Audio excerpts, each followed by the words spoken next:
working with Jordan was fascinating because he brought in the cinematic side. He obviously was really into movies. He's actually gone off and worked for a bit in the film industry. And the aesthetic and the motion of Karateka, which he continued in Prince of Persia and later in The Last Express, was really unusual for the time, this idea of rotoscoping. I decided to try a trick early Disney animators had used called rotoscoping. Rotoscoping is basically filming live actors doing the moves that you want to animate and then literally tracing each frame to get a frame of animation. At first I started to try to do the animation the usual way by drawing characters on graph paper. And then, because it was pixel by pixel at that time that we had to do the animations. But when I tried it, it just looked stiff. And I think you were the one who had the idea of filming the movements and then counting the number of frames. I suggested, when I saw you struggling with these pixels, I suggested that we just make a video. Well, not video, this was 1982. A Super 8, a Super 8 of somebody actually making those movements.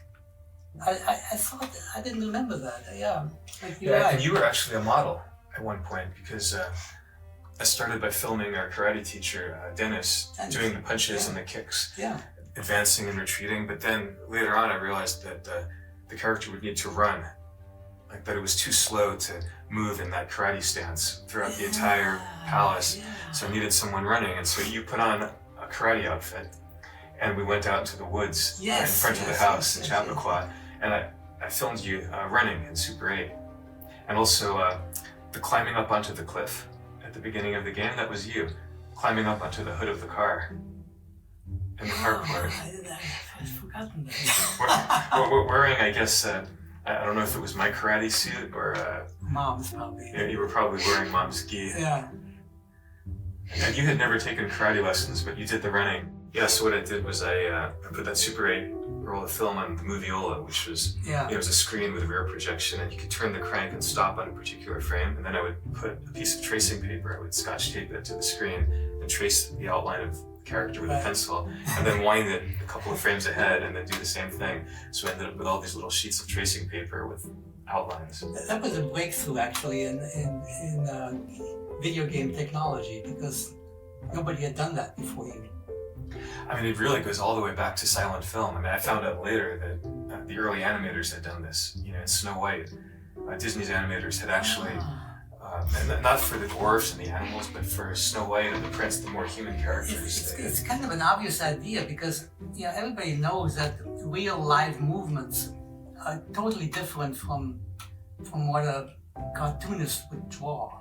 I mean, there are very subtle rhythms and speed changes that define a human movement, a movement of a live organism as opposed to the movement of an imagined organism. Well, and also there's so many complexities, there's things that you wouldn't imagine, like the way that you kind of throw an arm awkwardly over one shoulder to compensate for a change in balance. Correct. It's like when you see it, it looks natural, but if you're just trying to reconstruct in your head what someone does, for example, when they turn around while running, you wouldn't think of that. And also we make adjustments of the angle at which we hold the body depending on the speed with which we're moving, so that we don't tilt over. Yeah. And those adjustments are very critical to the realism of the movement. Yeah, in Karateka it's very subtle, but there's a low kick, a middle kick, and a high kick. I know. And I remember the frame of the high kick, the fighter leans back, and also the arm goes back, and that's something, I remember that because I had to draw that frame and use it so many times. For 2 years I was staring at that frame, but in the beginning when I tried to do a frame of a high kick, it was more like idealized. Yeah. You didn't realize that the body would have to lean quite that far back. Fascinating. This took a very long time. It was an incredibly laborious process. It took me months to go through all these steps just to get to the point of doing the first animation test. But I can still remember the thrill that I felt on seeing that little figure moving across the screen. It was the illusion of life. It was everything I hoped for.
This is the apartment where we made the music 35 years ago, right? Right.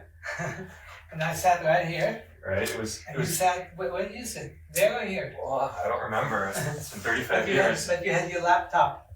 It wasn't a laptop. It wasn't a laptop. Yeah. It was a computer.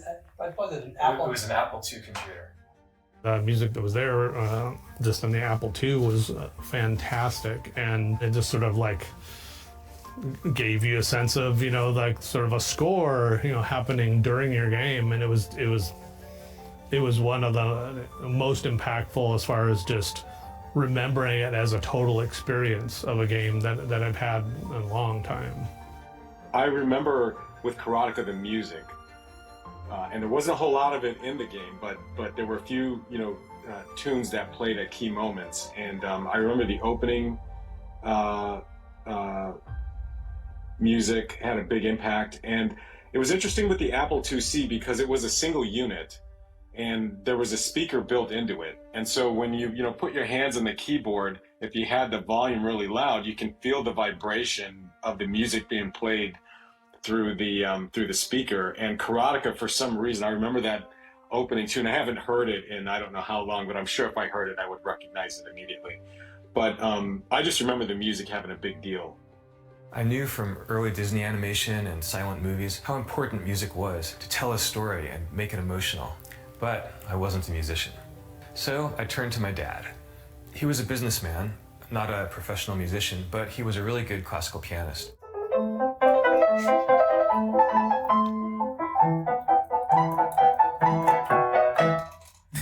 Yeah, that's what I grew up hearing.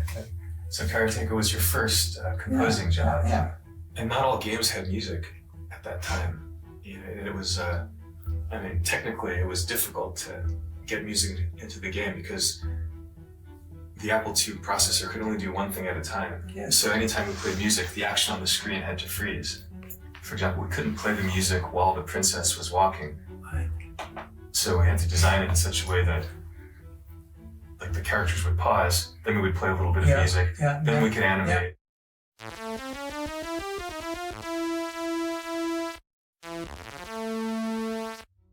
But it was worth it because the music added drama.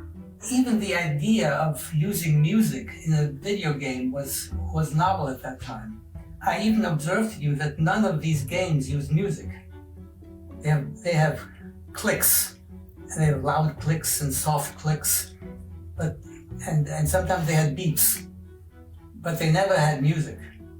Yeah, that's right. On the Apple, it had a speaker that could only do beeps. We had that conversation. Can these beeps be turned into music? And then you explained to me that every beep had a range of frequencies and could be tuned to any particular frequency. So I said, well, why not have a series of beeps that are tuned to notes? Yeah. And then you have music. Of course, when he agreed to compose the music for Karateka, I'm not sure he really understood just how severe the technical limitations of the Apple II were. This was before sound cards. There is one memory location that if you accessed it, it would go. And that's what you had to make sound with. That's how you made sound effects, that's how you made music. You just did that faster or slower. He'd write out the themes for Mariko and the hero and Akuma on sheet music, and I'd calculate the hexadecimal note values and type them into the computer. I remember playing the music back for him, and he'd say, well, this note here it's a little bit sharp, and I'd bring it down one, and he'd say, well, now it's a half tone too flat, and so I'd bring it up one, and then he'd say, well, now it's a quarter tone sharp, and I'd say, Dad, this is a computer. It's a number from 0 to 255. There's nothing in between. I was trying to remember, how did we talk about what kind of music to write? Were there any? Oh, I immediately said that you need the leitmotif, of course. That was a no-brainer. I mean, that was clear right away. He suggested using Wagner's leitmotif approach, also used in movies like Star Wars, in which each character is represented by a musical theme. Yeah. So I thought, I was thinking of the Siegfried motif in Wagner's Götterdämmerung series. The Siegfried opera has a leitmotif for Siegfried, who is a hero, sort of an admirable figure. And I wanted that for your hero in Karateka. So I was thinking that the Siegfried motif goes something like this. It goes.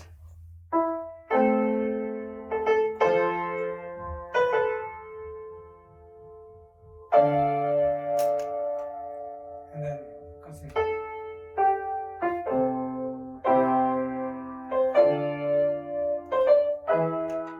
Like that. Yeah. So it was too long. It had to be short for Karateka. So I tried to abbreviate it.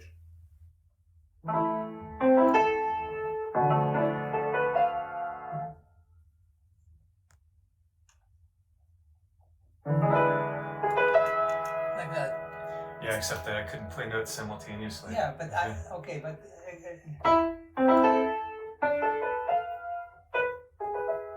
that. So that's sort of a takeoff on the Siegfried theme. It always sounded great when you played it on the piano, but then when I translated it to the Apple II, Well, it was. it sounded pretty good actually.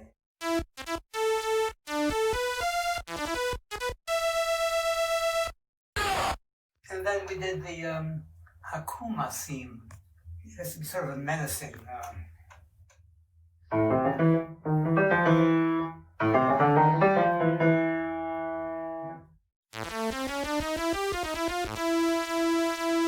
Yeah, making you play this for the first time in 35 years. And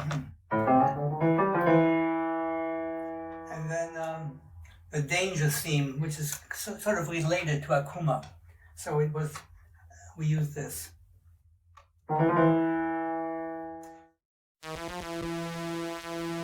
I mean, that sounds like Wagner to me too. Was that inspired by Hunding's theme and Yeah, Die Walküre? exactly. The Hunding theme, right. Forgot that. And then the princess is.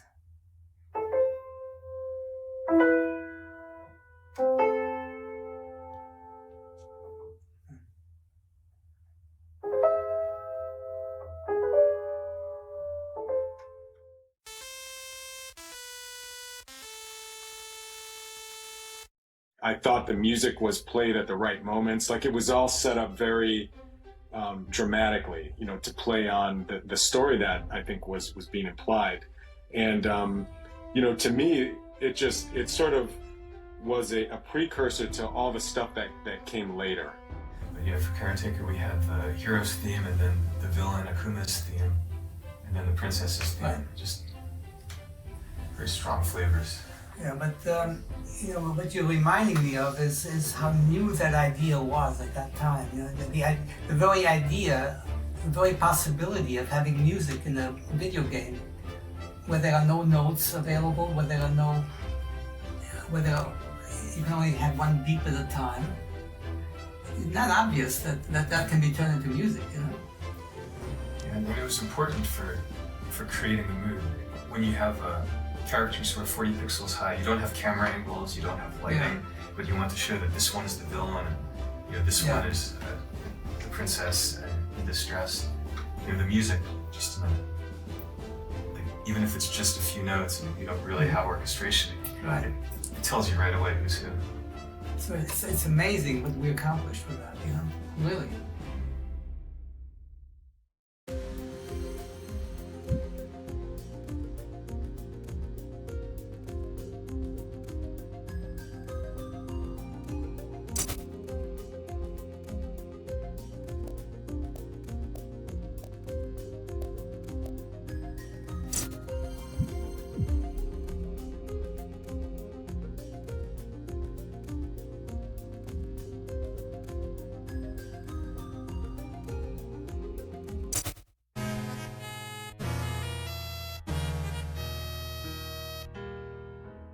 Hello, noble warriors. Kirk Hamilton here. I host a music podcast called Strong Songs, and I'm here today to break down the music, the very strong this compared to most modern video game that you are all but it was actually at the Vanguard Mechner's night. Francis Mechner wound a podcast called Strong Songs, and I'm here today to break down the music, the very strong music for a very important video game.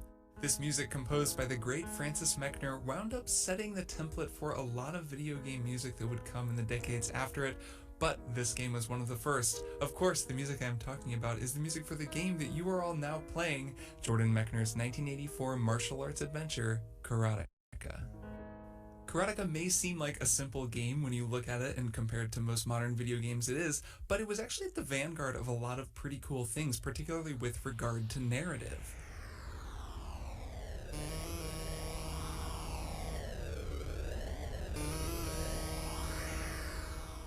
You play as a lone hero trying to rescue the Princess Mariko from the evil Akuma, and as you make your way toward her and toward your final showdown with Akuma, he dispatches different enemies toward you. Sometimes his hawk comes and attacks you.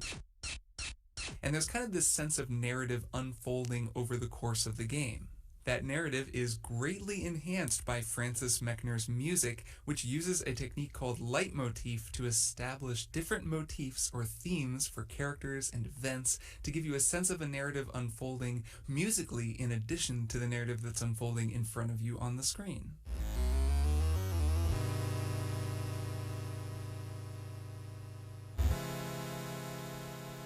Leitmotif is most commonly associated with the mid-19th century operas of Richard Wagner. That's why you will sometimes hear it referred to as Wagnerian leitmotif, though for our intents and purposes I'm mostly just going to call them motifs.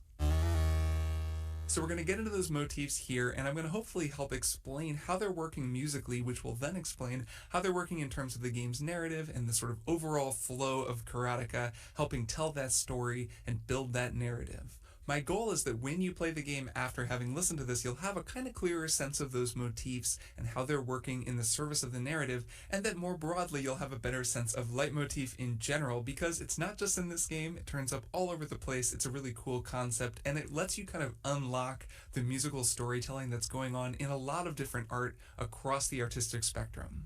The music for Karateka was composed by Francis Mechner, Jordan Mechner's father, and if you're looking at the notes that are in this museum, you can see that Francis was actually really involved in a lot of the development of the game, and the music is an important part of the game, but he also just had a lot of input into the overall game, which is really cool because he just seems like a really cool guy. He was one of those true Renaissance men. He was a scientist, and that was kind of what he did professionally, but he worked with the Children's Television Workshop on Sesame Street. He was a painter, and he was also a musician. He was a pianist, and a very good one. Not only was he one of the very first video game composers, he was also just a great concert pianist. What you're hearing right now is actually his performance of Chopin's Fantasy Impromptu, which is no joke on piano. I mean, I certainly can't play it, let alone this well.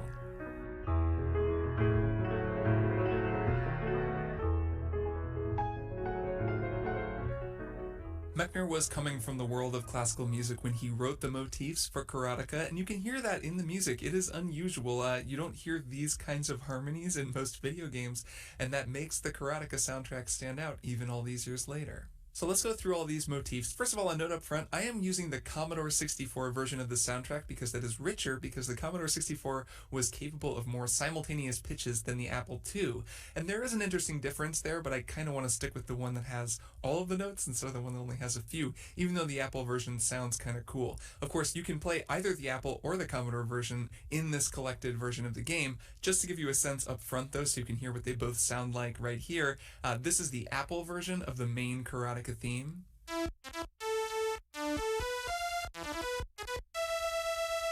And this is the Commodore 64 version, which has way more notes, as you'll hear. It's a dramatic difference, and it really shows how far the technology came in just a few years. The Apple II came out in 1977, the Commodore 64 came out in 1982, and I mean, the Apple II is just repurposing its speaker to make single tones to sort of generate something approximating music.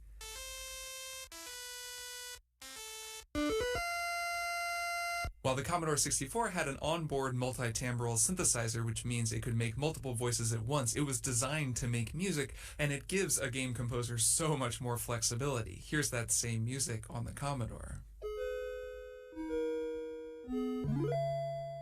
You hear how the note fades out, how these multiple pitches work with one another. It's a night and day difference between that and this.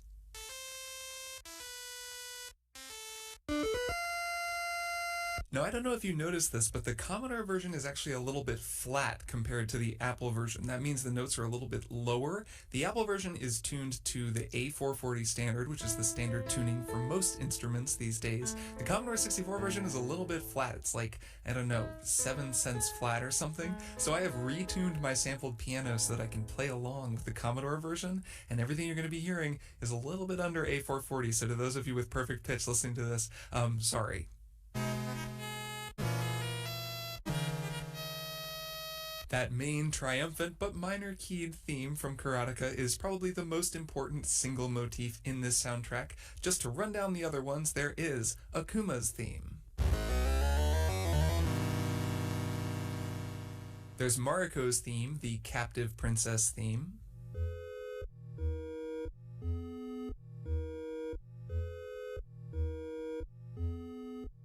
And there's one more motif that isn't really attached to a character, it's more just the danger theme, and it plays whenever something threatening or dangerous happens. There's also a softer version that hints at the danger without being explicit. It's something that Jordan Mechner was clever about when he was implementing Francis's music. He used different waveforms for his synthesizers to get softer or harsher tones, which sometimes can be kind of jarring because he didn't have that much to work with, like even the Commodore's hardware wasn't that sophisticated, but it let him get very different textures out of a fairly limited overall sound palette. Like compare the very soft triangle or sine waves of the Princess theme with the much harsher kind of saw waves of that main Karateka theme. That kind of creative synthesizer orchestration turns up a lot in video games from this era, from the 1980s. I think it's really interesting because, these composers and game developers weren't working with all that much. They couldn't have a whole orchestra, but they could manipulate the synthesizers to get these different tones, which gives you a sense that each piece is being played by a different instrument, even though, of course, they're all being played by the same instrument.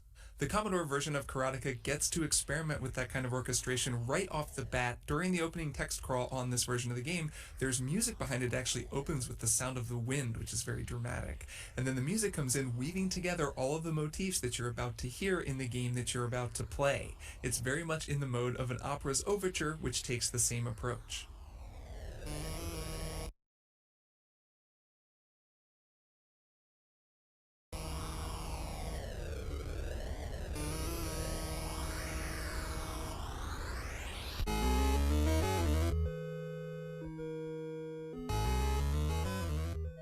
So even just in this short amount of time, you've actually heard all of the main motifs from the game mixed together to tell this condensed version of the game's story. For starters, there is that Karateka theme. This is also what you hear at the very beginning of the game when you first take control. This is the theme that you hear. So we're in the key of A minor, and what I think is interesting about this motif is that it's actually very unresolved. It's kind of jangly and vertical and intense, and it ends in a very unresolved place, which is kind of unusual. I think this game begins with a lot of tension, and even the main motif is very tense. We're in the key of A minor. That first chord is an A minor. I'd call the second chord a B half diminished over F, and the final chord is an E dominant seventh chord, which is very tense, and it wants to resolve back to the A minor, but it doesn't get to resolve. This motif actually ends on an unresolved 5 chord, which is a good way to make it just sound like it's going somewhere. It's a great way to begin an adventure, because you don't begin on a resolution. You begin on some tension, which of course Karateka begins narratively in a very tense place. The melody that plays over those chords is also pretty intense. It's fairly strident, just these ascending arpeggios going through those 3 chords, and I really like that middle part of the melody in particular. Those last 2 notes are a B and an F, also known as a tritone. It's a very dissonant interval and just nice and crunchy, really creates that sort of dissonance and intensity right here at the very beginning. Throughout the game, those strident ascending arpeggios are associated with our hero most clearly every time you win a fight. The victory music is a quick major key rendition of the same theme. So that's our hero, but what of our villain? The first cutscene of the game actually shows Akuma and the Princess Mariko and plays both of their motifs, so let's look at those two. First of all, we've got Akuma's motif. I love this as a villain motif because it's so gnarly. Just the synth sounds so gnarly. It kind of rips in almost like this like robot mulcher or something. We're still in A minor, and that motif just kind of goes really quickly up this chromatic thing, going from A to C and then just up. It almost sounds a little bit bluesy. If you slowed it down, maybe added a little swing to it, you get something a little like this. I don't think that that's what Francis Mechner was going for, but I'll always hear it that way.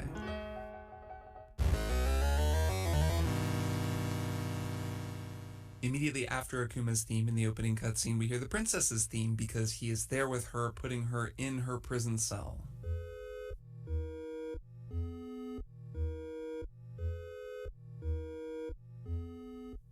We are, of course, still in A minor. This whole game is in A minor, which lets them switch seamlessly between motifs without having to change keys. This motif actually has two voices. It's the only motif that has two lead voices that are in harmony with one another. The top voice plays these notes,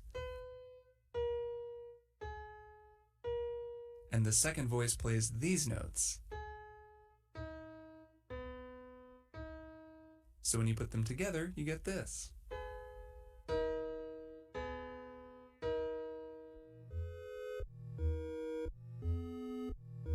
And as the door to her prison cell slams shut, we hear Karateka's final motif, the danger motif.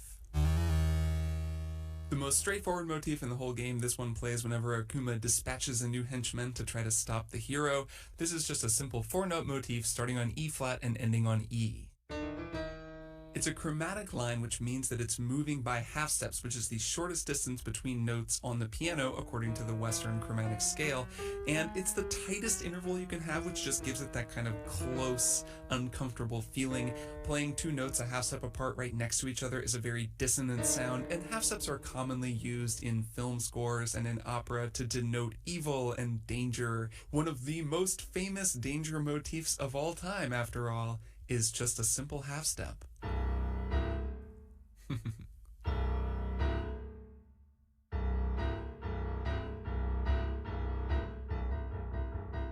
Okay, you get it. With those motifs established, Karateka basically just follows that formula throughout the entire run of the game. There's no background music, it's just motifs, and you can follow the story very clearly along with the motifs. Whenever we see Akuma, we hear some version of Akuma's motif. Whenever we see the princess, we hear some version of the princess's motif. Whenever Akuma dispatches an enemy, we hear the danger motif. Whenever we see the hero, we hear the heroic motif. With all of those motifs in your ear, you can go back to the intro music that plays during the text crawl in the Commodore 64 version, and you can hear how Francis Mechner wove all of the different motifs together very clearly. We start with the danger theme, then Akuma's theme and the hero's theme play at the same time, with the princess's theme after.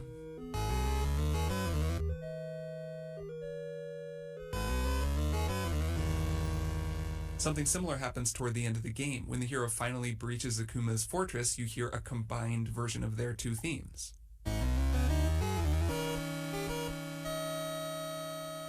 When he reaches the princess's cell and faces off against Akuma, you hear something very similar. Musically, the two motifs are at battle with one another, just like the two characters are at battle on the screen. The princess is also there in the background, and her motif takes a similar place in the musical arrangement.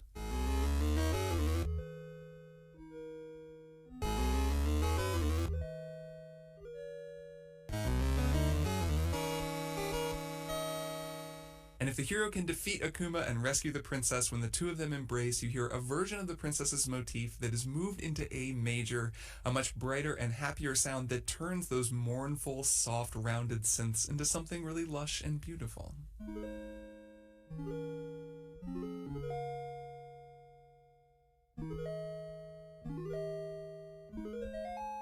Secure in our happy ending, we get a final little epilogue. Some text comes up on the screen, and as it does, Mechner's most complex music actually begins to play. This is different than the music that's played throughout the rest of the game, and while it contains elements of some of the other motifs, it's really just a lovely composition by Francis Mechner.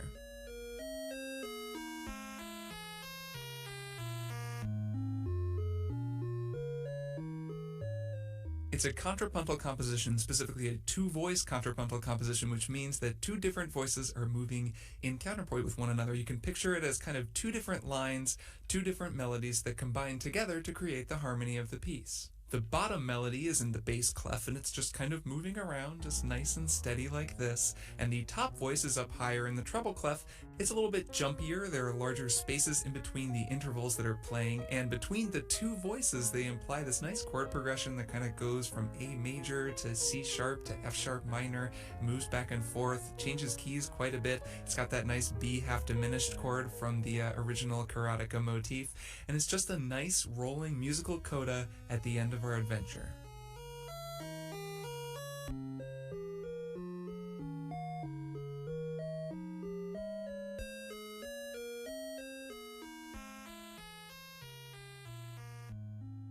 And those are the musical motifs that play out over the course of Jordan Mechner's Karateka.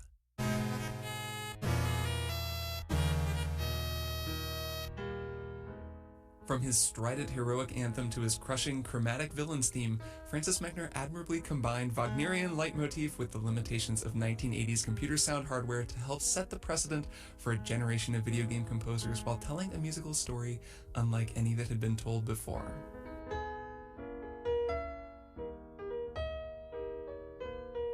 I hope you liked this audio explainer and that it gave you a new perspective on the music of Karateka. Thanks for listening and enjoy the game.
We probably had, in a 3-year period, 7 or 8 games that got in the top 10 on the bestseller charts. Choplifter was certainly one. I think Lode Runner was another. Apple Galaxy and Alien Rain was 2. Snockle was. I suspect there were a few others. I was always worried that there was going to be a dip in the number of really good submissions, and that if we didn't work harder to bring them in, we were going to find it very hard to grow. It was our effort to build an internal group that gave us some stability and also some quantity of submissions. We decided that because we're having so much trouble getting engineers to come up with great ideas, that maybe we should separate the two. The fact that you can code doesn't mean that you can be effective in thinking of what to code. And some of our very best coders would complain to me they never had a creative idea in their lives. Somebody had to tell them what to do. So Gene and Lauren were brought in to do exactly that. I was an architect. I was moved to Sonoma County as an architect, and I had begun playing some of the games. At one point, I just drew up a number of games that I thought would be fun, and I just drove down to San Rafael and walked in the front door with no introduction and talked to the brothers, talked to Doug and Gary Carlson. Over one lunch, they looked at the drawings and said if I could convince the programmers to do some games for the drawings I had, I was welcome to join. And that was the end of that. I just walked in, and I had to find my own desk and find a computer and do everything else. I just wandered around. In fact, it was a liquor warehouse in San Rafael, and Gene was stuck in an airless room with a door. I don't know what they stored in there. But I just wandered around. There was a desk in there, and I wandered in and asked if it was okay if I sat there. And he said, sure. And we started working together from that day on, but it was pure happenstance. Gene had worked for Imagineering down at Disney. He said he'd done 5,000 illustrations of Jiminy Cricket and so on. He worked back in an era when they drew the cells one at a time, right? Hand-drawn, every animation cell. So he really knew that industry, and he knew Disney spent a lot of time getting the idea of a character, the sense of a character, obviously, in the movies. And that was something that the software industry did not have. It really did not have. But one of the first things that a couple of games we first worked on together, Choplifter, which was a Dan Gorland's game, Gene would always stress that you had to get a sense of the figure, but Gene spent his time talking to everybody about how you could draw that character and just give him enough animation to make sense that he was alive, that he was a real character and would walk across, get impatient and walk across the screen, or get pissed off and leave the screen or whatever. And he started doing that even before Jordan got there, but we worked on a number of things so that's what his sense was. His sense was bringing life, bringing a real character, bringing a real, real stories to the characters. They would throw them in what became known as the Rubber Room. They would throw them in the room with Gene and myself, and we just BS about the game, add things if we wanted to. It was all at the designers like Jordan's. It was at his, he made all the decisions on it, but we would spent a lot of time on drawing things and talking about animation and everything else. But yes, I generally knew all internal games and external ones that they eventually published came through us, came through the Rubber Room at some point. Okay, so let me ask you something. It's because from high school through college, basically I was making these games, and I had the ambition of making a game that would be good enough to get published. Right. But that never really happened. It didn't happen with Asteroids, it didn't happen with Death Bounce, and then Karateka was the one that finally did. So I sent Berterbund Karateka on floppy disk, and they said, this is great, we want to publish it. It was essentially a finished game. At least it had all the pieces together. I think he wanted to keep the whole thing under wraps and see if he could get it exactly right without any nudging or criticism or whatever. And I have no idea whether he was that self-confident or that unself-confident. I don't know whether he was doing that because he was sure he could do it all on his own, or whether he didn't want to get another refusal. Yeah, I went to Berterbund in 1984, the summer between my junior and senior years. At that time, I'd mostly finished Karateka. I'd sent it to Berterbund on a floppy disk. They'd said they wanted to publish it, but that they wanted me to do some more work on it. and they actually flew me out there for the summer to add a second and a third level. Right. Well, we knew it was going to be publishable. You know, there was enough there to know that even if it needed lengthening or, you know, a little more of an experience for the player, there wasn't any doubt that it was going to be publishable. I remember, because we used to have pitch days, I remember seeing it then. I remember when it was brought in, because a lot of times they would bring things in, and I think we would, on Friday afternoons, ideas would come in and everybody take a look at them. And I know Gene was enthralled with just the animation part of it, you know, but Jordan had a real a real interest in movies. I mean, and had taken a lot of inspiration from that. And he and Gene were very similar in that, right? They were both hardcore kind of movie people, and Gene knew all of the movies that Jordan would ever talk about. So I think they shared a real sense of it was automatic. It was really easy for them, a real sense of the storytelling. But anyway, doing all the filming and then having rotoscoping, you know, having it drawn. And Gene, of course, had spent 20 years doing that, right? Effectively, just doing it by hand. And so he could tell. He could talk about the frames you could skip, how to exaggerate, how to take the rotoscoping, but exaggerate it a bit. Don't do it literally there, all the falls and all the lunges and all that stuff, okay, just tweak that a bit, just because it's an emotional experience rather than just a cinematic one entirely. So those were really easy conversations to have.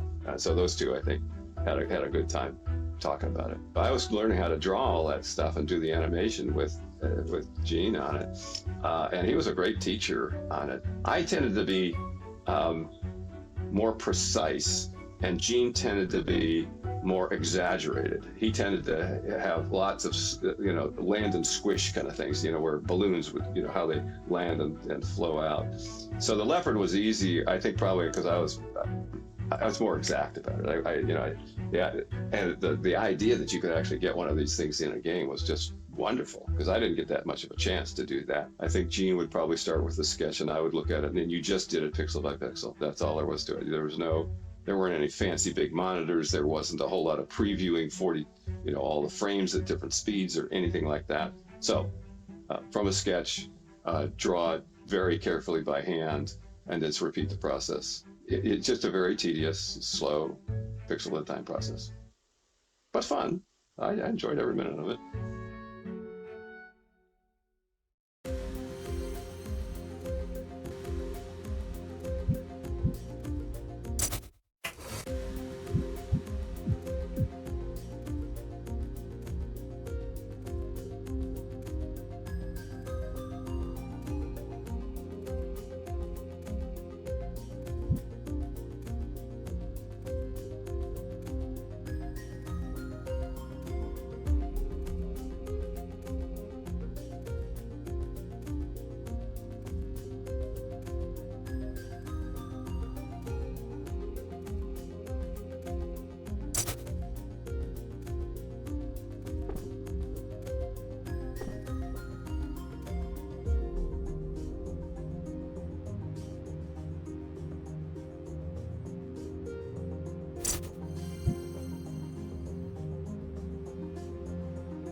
you.